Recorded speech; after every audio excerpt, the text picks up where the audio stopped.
Welcome to Sudipta learning. Sudipta লার্নিংয়ে তোমাদের প্রত্যেকে স্বাগত জানাই। প্রিয় ছাত্রছাত্রীরা, আজকের আমি তোমাদের সঙ্গে আলোচনা করব ক্লাস ৪র্থ শ্রেণীর পাতাবাহার অর্থাৎ তোমাদের বাংলার পাঠ্য বইয়ে সবার আমি ছাত্র কবিতাটি নিয়ে। তো চলো, সবার আমি ছাত্র কবিতাটি যিনি লিখেছেন অর্থাৎ লেখক হলেন সুনির্মল বসু। প্রথমে আমরা জেনে নেব সুনির্মল বসুর সম্পর্কে অর্থাৎ কবির পরিচিতি সম্পর্কে। তা চলো, বিখ্যাত শিশু সাহিত্যিক সুনির্মল বসু অর্থাৎ লেখক, এই সুনির্মল বসু তিনি জন্মগ্রহণ করেন 1902 সালের 20 জুলাই বিহারের গিরিডিতে জন্মগ্রহণ করেন। তার পিতার নাম বসুমতী বসু। তিনি ছোটদের জন্য ছড়া, গল্প, উপন্যাস, এমনকি তিনি নাটকও লিখতেন বা লিখতেন এবং তারা লেখার জন্য দক্ষ ছিলেন, তেমনি ছবি আঁকতেও তার সমান দক্ষতা ছিল। তার প্রথম কবিতা প্রবাসী পত্রিকায় প্রকাশিত হয়। তার লেখা বইগুলির মধ্যে কয়েকটি উল্লেখযোগ্য বই হলো ছানাবড়া, হইচই, কথা শেখা, বীর শিকারী ইত্যাদি। এসব বই লেখার জন্য তিনি প্রথমেই 1956 সালে ভুবনেশ্বরী পদক উপাধি পেয়েছেন এবং তিনি 1957 সালে পরলোক গমন করেন, অর্থাৎ তিনি মারা যান বা বয়স হন বা মৃত্যু হয়।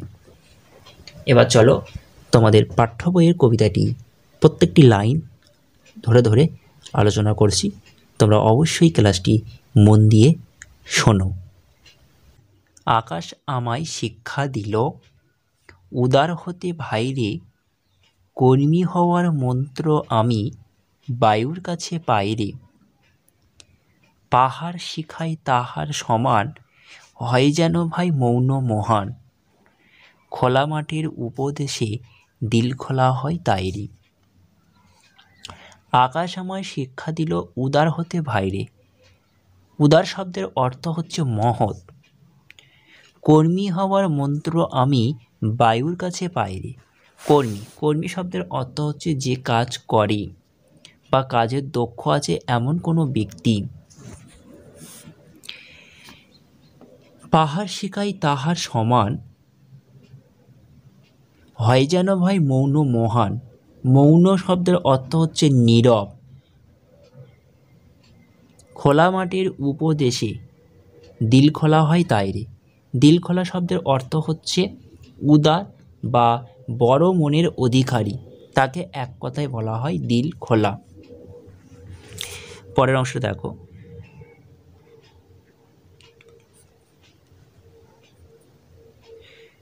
সূর্য আমার মন্ত্রণা দেয়, আপন তেজে জ্বলতে, চাঁদ শিখালো হাসতে মিটে মধুর কথা বলতে।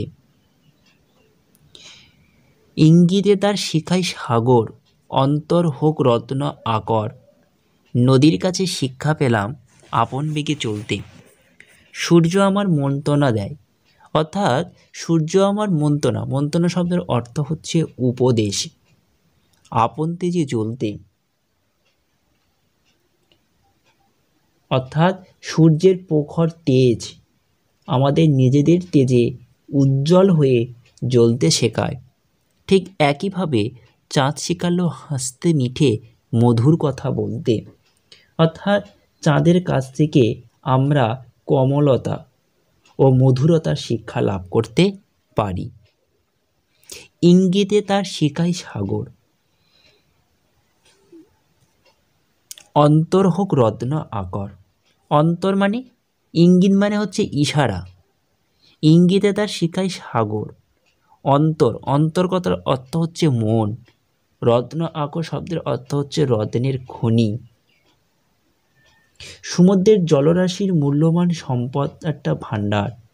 ঠিক একইভাবে সমুদ্র থেকে যে শিক্ষা লাভ করে আমরাও আমাদের অন্তরকে মূল্যবান জ্ঞানের দ্বারা পূর্ণ করতে পারি।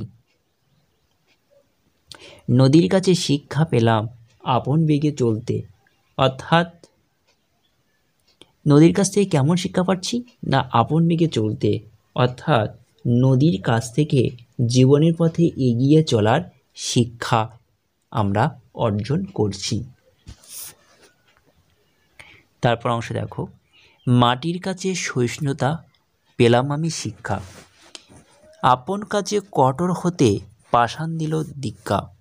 মাটির কাছে সহিষ্ণুতা, সহিষ্ণুতা শব্দের অর্থ হচ্ছে সহ্য ক্ষমতা, অর্থাৎ মাটির কাছ থেকে সহনশীলতা পেলাম আমি শিক্ষা, অর্থাৎ মাটির কাছে সহনশীলতার শিক্ষা আমি পেলাম।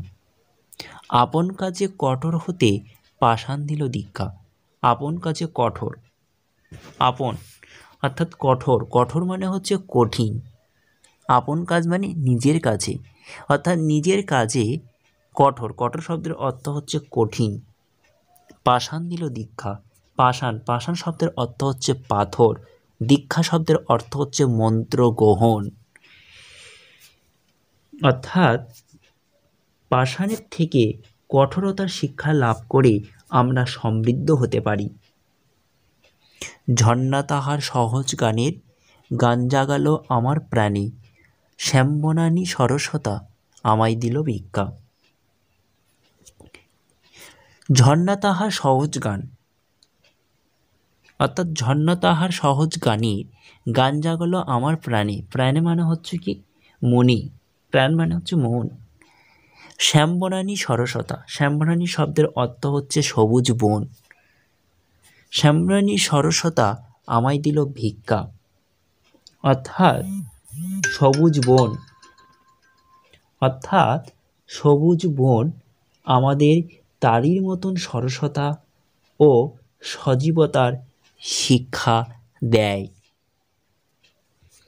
বিশ্বজোড়া পাঠশালা মোর, সবার আমি ছাত্র, নানাভাবে নতুন জিনিস শিখছি দিবারাত্র। এই পৃথিবী বিরাট খাতায়, পাঠ্য যেসব পাতায় পাতায় শিখছি সেসব কৌতূহলে সন্দেহ নাই মাত্র। কি বললাম ভালো করে শোনো।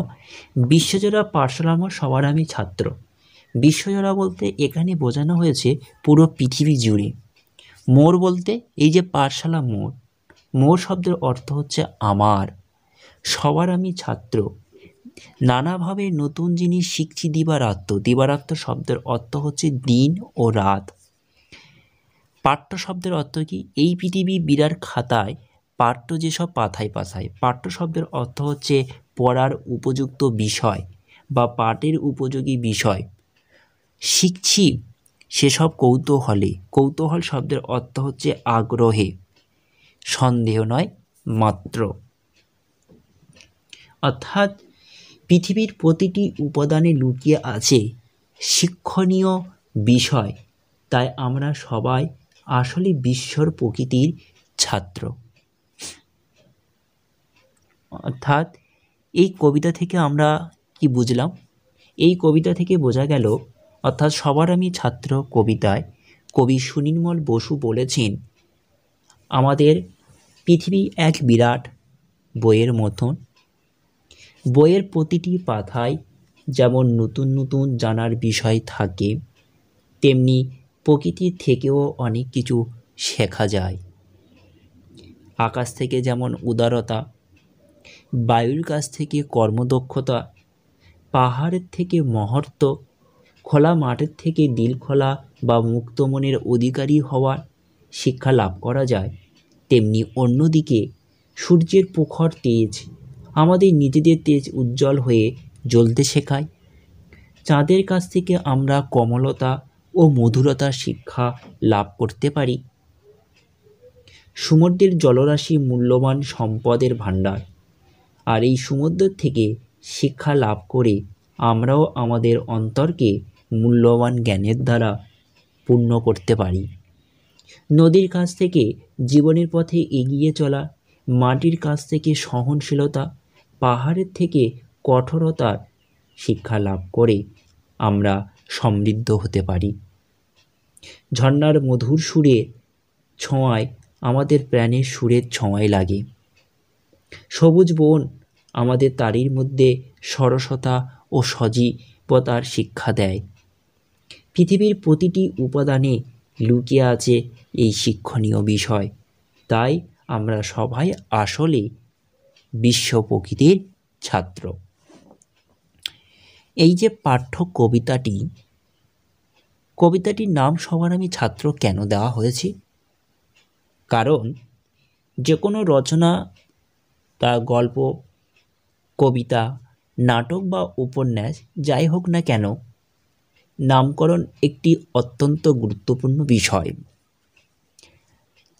আমাদের প্রত্যেকে যেমন আলাদা আলাদা নাম থাকে এবং সেই নাম দিয়ে আমাদের চেনা যায়, ঠিক তেমনি সাহিত্য রচনার ক্ষেত্রেও তাই হয়। এক ঝলকে শুধুমাত্র রচনাটির নাম দেখেই আমরা রচনার বিষয়কে বুঝে নিতে চেষ্টা করি। তাই নামকরণকে অবশ্যই আকর্ষণীয় এবং রচনার বিষয়বস্তুর সঙ্গে গভীরভাবে সম্পর্কযুক্ত হতে হয়। ঠিক তোমাদের এই পাঠ্য বইয়ের সুনির্মল বসুর লেখা পাঠ্য সবার আমি ছাত্র কবিতায় নামকরণ থেকে বোঝা যায় কবিতাটি একটি শিক্ষামূলক। কবি বলতে চেয়েছেন যে শুধুমাত্র বিদ্যালয়ে পাঠ্য বই পড়ে আমরা সম্পূর্ণ শিক্ষা লাভ করতে পারি না। বিশ্ব প্রকৃতি হলো সবচেয়ে বা সব থেকে বড় বই। নদী, সমুদ্র, সবুজ গাছপালা, চাঁদ, সূর্য, তারা ইত্যাদি প্রকৃতির নানা উপাদান এই বইয়ের এক একটি পাতা। পাঠ্য বইয়ের পাতার থেকে অনেক বেশি জানার বিষয় ছড়িয়ে আছে এই সব প্রাকৃতিক উপাদানে। তাই ছাত্র হিসাবে ধরা বাঁধার ক্ষেত্রে নিজেকে বেঁধে না রেখে সবার অর্থাৎ প্রকৃতির জল, স্থল, আকাশ, বাতাস, বন, জঙ্গল, পাহাড়, পর্বত প্রত্যেকটি উপাদানের থেকে শিক্ষা নিতে হবে। সুতরাং সমগ্র প্রকৃতির ছাত্র হতে হবে। কবিতায় কবির এই মূল বিষয়টি নামকরণ থেকেই বোঝা যায়। এবার আমরা জানব এই পাঠ্য বইয়ের তোমাদের অনুশীলনী অর্থাৎ তোমাদের যে হাতে কলমের প্রশ্ন উত্তর নিয়েই আমরা আলোচনা করব। প্রথমেই দেখো তোমাদের হলুদ বক্সে দেওয়া রয়েছে কবি সুনির্মল বসুর সম্পর্কে। এখান থেকে তোমাদের যেটা করতে হবে, সুনির্মল বসুর জন্ম কবে এবং তিনি কবে মারা যান এটা তোমাদের একটু জানতে হবে। তিনি প্রথমে জন্মগ্রহণ করেন কোথায় এইটাও তোমাদের জানতে হবে ভালো করে। আর তিনি কি কি বই লিখেছেন এবং তিনি প্রথম কত সালে ভুবনেশ্বরী পদক পেয়েছিলেন এইগুলো তোমাদের ভালোভাবে জানতে হবে। প্রথমে দেখো একের দাগের কোশ্চেনে বলা হয়েছে সুনির্মল বসুর লেখা দুটি বইয়ের নাম লেখো। সুতরাং সুনির্মল বসুর লেখা দুটি বইয়ের নাম হলো বেড়ে মজা, বীর শিকারী, হইচই, কথা শেখা, ছানা বড়া। তোমাদের এইগুলো রয়েছে। এখান থেকে তোমাদের খুশি মতন দুটো অবশ্যই মুখস্থ করে রেখো। 2 নম্বর কোশ্চেন, তিনি 1956 সালে কী পদক পেয়েছিলেন? এর উত্তরটি হবে তিনি 1956 সালে ভুবনেশ্বরী পদক পেয়েছিলেন। এবার দেখো 3 দাগের নিচের প্রশ্নগুলি নিজের ভাষায় উত্তর লেখো। 3-1 কার উপদেশে কবি দিলখোলা হন? উত্তরটা তোমরা জেনে নাও। খোলা মাটির উপদেশে কবি দিলখোলা হন। 3-2 পাষাণ কবিকে কি শিক্ষা দিয়েছিল? উত্তর, পাষাণ কবিকে কঠোর পরিশ্রম করে নিজের কাজে অর্থাৎ কঠোর পরিশ্রম করে নিজের কাজে সাফল্য লাভ করা শিক্ষা দিয়েছিল। 3-3 কবি কার কাছ থেকে কি ভিক্ষা পেলেন? কবি শ্যামবনানী অর্থাৎ সবুজ বন জঙ্গলের কাছ থেকে সরসতার ভিক্ষা পেলেন। 3-4 কে কবিকে মধুর কথা বলতে শেখায়?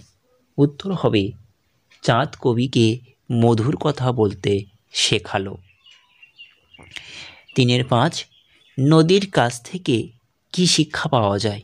উত্তর হবে নদীর কাছ থেকে আপন বেগে চলার অর্থাৎ নিজের পরিশ্রমের দ্বারা স্থির লক্ষ্যে পৌঁছানোর শিক্ষা লাভ করা যায়। 4 দেখো 4 বলা হয়েছে সন্ধি করে লেখো।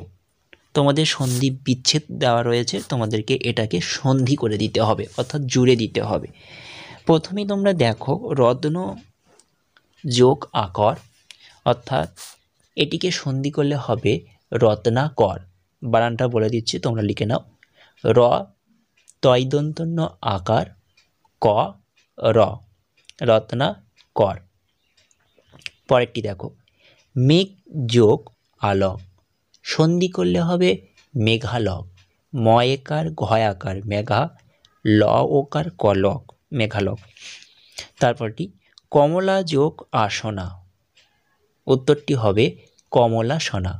ক ম লয়াকার দন্তস্ব দন্তন্য আকার কমলাসনা। 5 দেখো 5 বলা হয়েছে সামর্থ্য শব্দ লেখো। প্রথমেই দেখো চাঁদ, চাঁদের সামর্থ্য শব্দ লিখে নাও। চন্দ্র চ দন্তন্যদয় রফলা চন্দ্র। তারপরে আরেকটা লিখে রাখতে পারো শশধর তালবেশ ধর শশধর। তারপরে সূর্য, সূর্য সামর্থ্য শব্দ হলো রবি র ব হস্যই রবি। আর একটা লিখে রাখতে পারো তপন ত প দন্তন্য তপন, বোঝা গেল।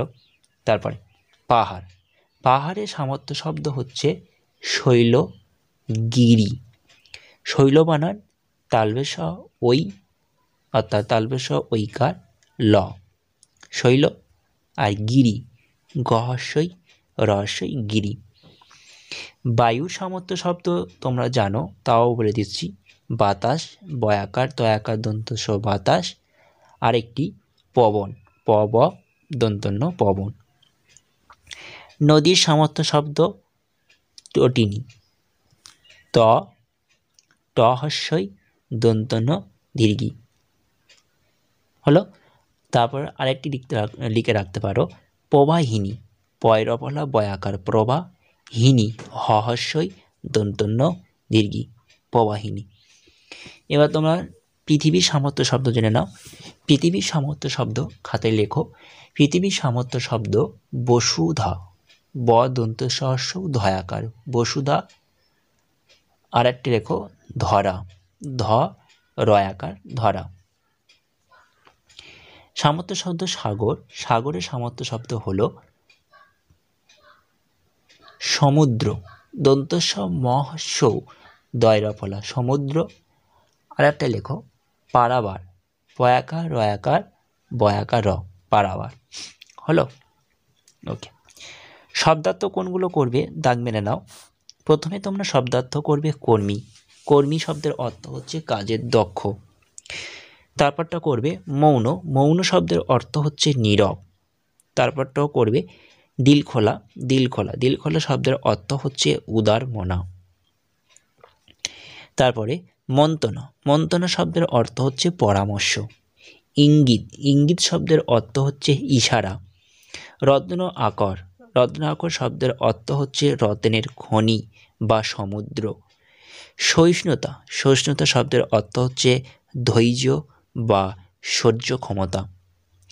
পাষাণ, পাষাণ শব্দের অর্থ হচ্ছে পাথর পয়াকা থর পাথর।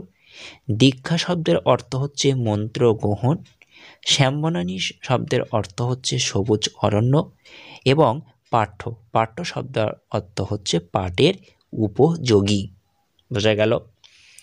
এবার তোমরা দেখো 6 দাগের বলা হয়েছে বাক্য রচনা করো। উদার, উদার দিয়ে তোমরা বাক্য রচনা করবে। সব সময় উদার মনের মানুষকে সাহায্য করা উচিত। তারপরে দেখো মহান। মহান শব্দের দিয়ে তোমরা কী বাক্য রচনা করবে?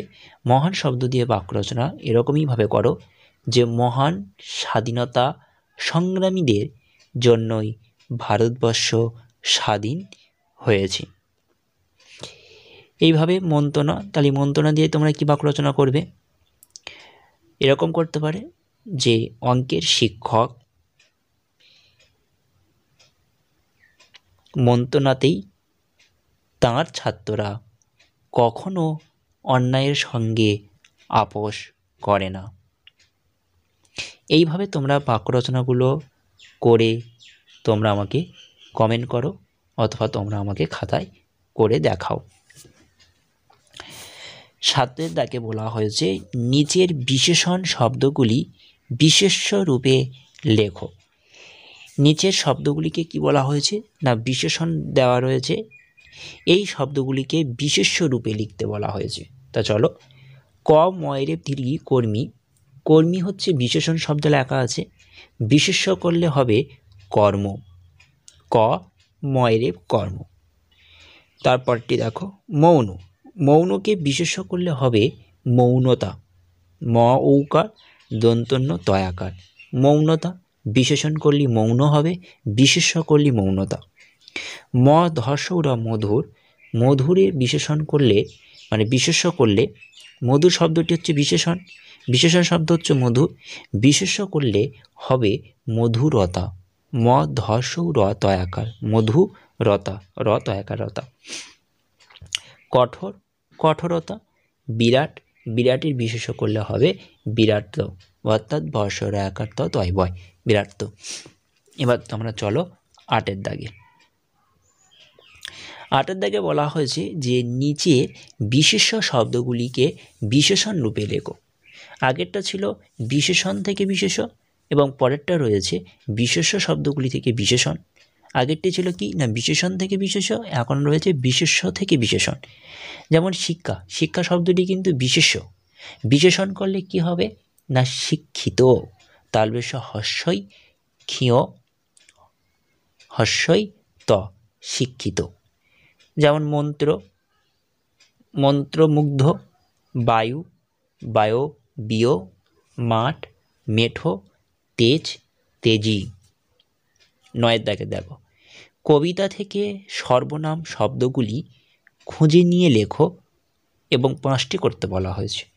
কবিতা থেকে তোমাদের যে সর্বনাম শব্দগুলো পাওয়া যায় সেই 5টি হচ্ছে আমায়, আমি, তাহার, তার, আপন, আমার, মোর, সবাই, এই, যেসব, সেসব। এগুলো হচ্ছে তোমাদের পাঠ্য বইয়ের কবিতা থেকে সামর্থ্য শব্দগুলো পাওয়া গিয়েছিল। 10 দাগে বলা হয়েছে গদ্যরূপে লেখো বলে 10 একে কি দেওয়া রয়েছে দেখো, কর্মী হওয়ার মন্ত্র আমি বায়ুর কাছে পাইরে। এই লাইনটি তোমাদের পদ্যরূপে দেওয়া রয়েছে। এই যে লাইনগুলো গদ্যরূপে লিখতে হবে। প্রথমটা দেখে নাও, কর্মী হওয়ার মন্ত্র আমি বায়ুর কাছে পাইরে। একে গদ্য করে লিখলে হবে আমি বায়ুর কাছ থেকে কর্মী হওয়ার মন্ত্র পাই। পরের কোশ্চেন, সূর্য আমায় মন্ত্রণা দেয় আপন তেজে জ্বলতে। গদ্যরূপে লিখলে হবে সূর্য আমাকে আপন তেজে জ্বলতে বা জ্বলার মন্ত্রণা দেয়। 3 নম্বর কোশ্চেন দেখো, ইঙ্গিতে দ্বার শিখায় সাগর অন্তর হোক রত্ন আকর। গদ্যরূপে লিখলে হবে সাগর তার ইঙ্গিতে অন্তরকে রত্নের আকর হয়ে উঠতে শেখায়। 10-4 শ্যামবনানী সরস্বতা আমায় দিল ভিক্ষা। উত্তর হবে শ্যামবনানী আমায় সরস্বতা ভিক্ষা দিল। এবং 10-5 শিখছি সেসব কৌতূহলে সন্দেহ নাই মাত্র। গদ্যরূপে লিখলে হবে কৌতূহল থেকে যে সেসব শিখছি তাতে সন্দেহ মাত্র নেই। 11 নম্বর কোশ্চেন, বিশ্বজোড়া পাঠশালা বলতে কবি কি বোঝাতে চেয়েছেন? কোশ্চেনটা খুব ইম্পর্টেন্ট কোশ্চেন, তোমরা পাশে একটি স্টার চিহ্ন মেরে রাখো। বিশ্বজোড়া পাঠশালা বলতে কবি কি বোঝাতে চেয়েছেন, এর উত্তরটা তোমরা ভালোভাবে শুনে নাও। কবি সুনির্মল বসু তাঁর সবার আমি ছাত্র কবিতায় সমগ্র পৃথিবীকে পাঠশালা বলে মনে করেছেন। পাঠশালা যেমন জ্ঞান আহরণের স্থান, তেমনি সমগ্র পৃথিবীও তাই। পাঠশালায় যেসব পাঠ্য বই পড়ানো হয় তাতে যে তথ্য থাকে তা আসলে বাস্তব জগৎ বা প্রকৃতি থেকেই নেওয়া। কবি মনে করেন এই বিশ্ব প্রকৃতির এক একটি উপাদান, যেমন চন্দ্র, সূর্য, পাহাড়, নদ-নদী, সমুদ্র ইত্যাদি হলো পাঠ্য বইয়ের এক একটি পাতা। এগুলি প্রত্যেকটি আমাদের কিছু না কিছু শিক্ষা দেয়। এই প্রকৃতির বই পড়তে কোনো চার দেয়ালে ঘেরা পাঠশালায় যেতে হয় না। বিশ্ব প্রকৃতিতে গভীর মনোযোগ দিয়ে উপলব্ধি করলে জ্ঞান লাভ করা যায়। তাই তিনি বিশ্বজোড়া পাঠশালা শব্দটি ব্যবহার করেছেন। 12 নম্বর কোশ্চেন, প্রকৃতির কাছ থেকে আমরা কীরূপ শিক্ষা পেতে পারি তা লেখো। প্রথমে দেখো, ছকের মধ্যে প্রথমে দেওয়া রয়েছে আকাশ। তাহলে আকাশ থেকে আমরা যে শিক্ষা লাভ করি বা পেয়ে থাকি সেটি হচ্ছে আকাশের কাছ থেকে আমরা উদার হওয়া শিক্ষা পাই। 2, বাতাস। বাতাসের কাছ থেকে আমরা কর্মী অর্থাৎ কাজের দক্ষ হওয়ার শিক্ষা অর্জন করি বা পেয়ে থাকি। 3, পাহাড়। পাহাড় আমাদের মৌন ও মহান হওয়ার শিক্ষা দেয়। খোলা মাঠ। খোলা মাঠ আমাদের দিল খোলা বা মুক্ত মনের অধিকারী হতে শেখায়। সূর্য। সূর্য আমাদের আপন তেজে জ্বলতে শেখায়, অর্থাৎ দৃঢ় চেতনা ও কঠোর অধ্যবসায়ের উপর নির্ভর করে নিজের ক্ষমতার বিকাশ ঘটাতে শেখায়। চাঁদ। চাঁদের যে সিদ্ধ আলো আমাদের যে কমলতা শিক্ষা দেয়। চাঁদ আমাদের মধুর হাসতে ও মিষ্টি কথা বলতে অর্থাৎ বিনয়ী এবং নম্র হতে শেখায়। 13 নম্বর কোশ্চেন, প্রকৃতির আরও কিছু উপাদানের কথা তুমি লেখো, তাদের থেকে কি কি শিক্ষা তুমি নিতে পারো তা উল্লেখ করো। তোমরা 13 নম্বর কোশ্চেনটির উত্তর তোমরা তোমাদের যে পাঠ্য বইয়ের আকাশ, বাতাস, পাহাড়, খোলা মাঠ, সূর্য, চাঁদ, নদী, ঝর্ণা অর্থাৎ পাঠ্য বইয়ের যে নামগুলো আমরা পেয়েছিলাম সেগুলো বাদ দিয়ে আর প্রকৃতির কী কী উপাদান থেকে তোমরা কি শিক্ষা পেয়ে থাকো তোমরা নিজেরা লিখে আমাকে দেখাও। যেমন একটি বলে দিচ্ছি, যেমন বৃষ্টি।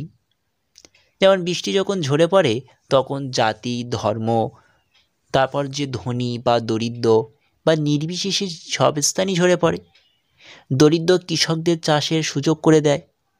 আবার যখন বন্যা হয় তখন সেই বন্যার ও ধনী দরিদ্র কাউকে রেহাই দেয় না। আমাদের বৃষ্টির মতন নিরপেক্ষ মনের অধিকারী হয়ে সকল মানুষকে সমান চোখে দেখা উচিত শিক্ষা পায়। এরকম তোমরা আর কি কি শিক্ষা পাও তোমরা আমাকে অবশ্যই কোশ্চেনটির উত্তর করে দেখাও। 14 নম্বর কোশ্চেনে বলা হয়েছে, দেখো, এমন একজন মানুষের কথা লেখো যার কাছ থেকে অহরহ তুমি অনেক কিছু শেখো। এই প্রশ্নটির উত্তরও তোমরা নিজেরা আমাকে করে দেখাও। ক্লাসটি অবশ্যই ভালো লাগলে অবশ্যই লার্নিং চ্যানেলটিকে সাবস্ক্রাইব করো এবং পাশে থাকো। ক্লাসটি ভালো হলে একটি লাইক কমেন্ট করো এবং তোমাদের বন্ধুদের কাছে বেশি বেশি করে শেয়ার করো। আজ ক্লাসটি এই পর্যন্ত রইল।